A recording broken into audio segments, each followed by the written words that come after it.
حقوق معاشرت۔ حضرت حسین رضی اللہ تعالیٰ عنہ اپنے والد حضرت علی المرتضیٰ رضی اللہ تعالیٰ عنہ سے نقل کرتے ہیں کہ رسول اللہ صلی اللہ علیہ وسلم جب اپنے مکان میں تشریف لے جاتے تو مکان میں رہنے کے وقت کو 3 حصوں پر تقسیم فرماتے۔ ایک حصہ اللہ عز و جل کی عبادت کے لیے اور ایک حصہ اپنے گھر والوں کے حقوق ادا کرنے کے لیے اور ایک حصہ اپنی ذات خاص کے لیے۔ پھر اپنے خاص حصے کو اپنے اور لوگوں کے درمیان اس طرح پر تقسیم فرماتے کہ اس حصے کے برکات کو اپنے خاص اصحاب کے ذریعے سے عام لوگوں تک پہنچاتے، یعنی اس حصے میں خاص حضرات کو استفادے کے لیے اجازت تھی، پھر وہ عام لوگوں تک ان علوم کو پہنچاتے۔ اور اس مذکورہ حصہ امت میں آپ کی عادت شریفہ یہ تھی کہ اہل فضل یعنی اہل علم و عمل کو حاضری کی اجازت دینے میں دوسروں پر ترجیح دیتے تھے۔ جو علم کے لحاظ سے بڑے تھے انہیں فوقیت، اور اس وقت کو ان پر بقدر ان کی دینی فضیلت کے تقسیم کرتے تھے، کیونکہ کسی کو ایک ضرورت ہوئی، کسی کو 2 ضرورتیں ہوئیں، کسی کو کئی ضرورتیں ہوئیں۔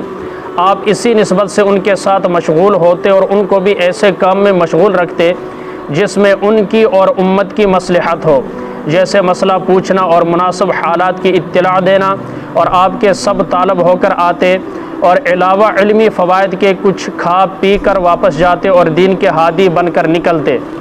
یہ رنگ تھا مجلس خاص کا، یعنی جو حصہ آپ اپنے لیے خاص رکھتے تھے اس میں پھر یہ امت کے لیے یہ حصہ رکھا تھا۔ پھر میں نے اپنے باپ سے آپ صلی اللہ علیہ وسلم کے باہر تشریف لانے کے بابت پوچھا، انہوں نے اس کی تفصیل بیان کی، جس کو میں انہی کے دوسری حدیث میں نقل کرتا ہوں۔ حضرت علی المرتضیٰ رضی اللہ تعالیٰ عنہ نے بیان کیا کہ رسول اللہ صلی اللہ علیہ وسلم ہر وقت کشادہ رو، نرم خو، نرم مزاج تھے۔ آپ کے سامنے لوگ آپس میں جھگڑتے نہ تھے، اور جب آپ کے روبرو کوئی بات کرتا اس کے فارغ ہونے تک آپ خاموش رہتے، ٹھیک ہے، بیچ میں کوئی بات نہیں کرتے تھے۔ اور ہمارے ہاں یہ نا معذرت میں تو گل ٹوکن لگا یا قطع کلامی معاف، بیچ میں اگلے بندے کا سارا موڈ آف ہو جاتا ہے، لیکن آپ نہیں، جب تک مخاطب جو ہے خاموش نہ ہوتا آپ نہ بولتے، پوری توجہ کے ساتھ اس کی بات سنتے، اور آپ پردیسی آدمی کی گفتگو اور سوال میں بے تمیزی کرنے پر تحمل فرماتے تھے۔ ناشنا جیسے دیہاتیوں کا ہوتا ہے کھل کر بات کرتے ہیں، ٹھیک ہے، اینے بندے مولوی صاحب نے مفتی صاحب نے کھول کے، ٹھیک، تو آپ اسے برداشت کرتے اور کسی کی بات نہیں کاٹتے تھے، یہاں تک کہ وہ حد سے بڑھنے لگتا تب اس کو کاٹ دیتے، خواہ منع فرما کر یا اٹھ کر چلے جانے سے۔ یہ رنگ تھا مجلس عام کا۔ یہ برتاؤ تو اپنے تعلق والوں سے تھا، اور مخالفین کے ساتھ جو برتاؤ تھا اس کا بھی کچھ بیان کرتا ہوں۔ حضرت ابو ہریرہ رضی اللہ تعالیٰ عنہ سے روایت ہے کہ کسی موقع پر آپ صلی اللہ علیہ وسلم سے عرض کیا گیا، یا رسول اللہ صلی اللہ علیہ وسلم، مشرکین پر بد دعا کیجیے۔ آپ نے فرمایا، میں کوسنے والا کر کے نہیں بھیجا گیا، میں صرف رحمت بنا کر بھیجا گیا ہوں۔ اس لیے آپ کی عادت دشمنوں کے لیے بھی دعائے خیر ہی کی کرنی تھی، اور کبھی کبھار اپنے مالک حقیقی سے فریاد کے طور پر کچھ کہہ دینا کہ ان کی شرار سے آپ کی حفاظت فرما دے، یہ اور بات ہے۔ یہ تھی جی آپ علیہ الصلوۃ والسلام کی نشست و برخاست۔ گھر کے اندر کے حالات، گھر سے باہر کے حالات، ہمیں کیا سبق ملتا ہے آپ علیہ الصلوۃ والسلام کی تعلیمات سے؟